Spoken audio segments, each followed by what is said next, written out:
Hi friends, বাচ্চাদের উচ্চতা বৃদ্ধি করবে যে 7টি খাবারের মাধ্যমে। তো চলুন মূল আলোচনায়। ডিম ডিম গুরুত্বপূর্ণ ভূমিকা পালন করে আপনার সন্তান লম্বা করতে। প্রতিদিন একটি ডিম খাদ্য তালিকায় রাখুন। সেটি হতে পারে সিদ্ধ অথবা অমলেট করে খাওয়াতে পারেন। মনে রাখতে হবে কোয়েলের ডিম কিংবা মুরগির ডিমই সবচেয়ে ভালো বাচ্চাদের জন্য। প্রোটিন, ক্যালসিয়াম, মিনারেলস অনেক ভিটামিনই পাওয়া যায় এই দুধে। ভিটামিন ডি, ক্যালসিয়াম হাড় মজবুত করে এবং আপনার শিশুটি 2 বছরের নিচে হলে ফুল ক্রিম দুধ খাওয়াবেন। দুধে থাকা প্রেক তার শরীরের জন্য ফুল ক্রিম দুধ খাওয়াবেন। দুধে থাকা সেই সাথে টক দই কিংবা পরের দিন পরবর্তীতে খাওয়াতে পারেন। সরিষা আপনার শিশুর হাড় এবং পেশি মজবুত করে।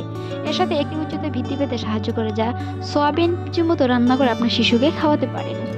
মুরগির মাংস প্রায় সব শিশুরাই অনেক পছন্দের। খাবারের তালিকায় এটি রাখতে পারেন। প্রোটিন সহ এই খাবারটি তাদের উচ্চতা বৃদ্ধি করতে সাহায্য করে, তবে প্রতিদিন মুরগির মাংস খাওয়াতে অভ্যাস তৈরি না করাই ভালো। মাঝে মধ্যে সেটি ট্রাই করতে পারেন।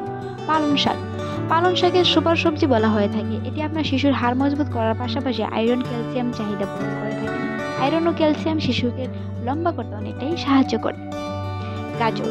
গাজরে রয়েছে প্রচুর পরিমাণে ভিটামিন এ সমৃদ্ধ। এই সবজিটি প্রোটিন সমন্বয় করতে সাহায্য করে। গাজর রান্না করে কাঁচা খাওয়া যায় বেশ।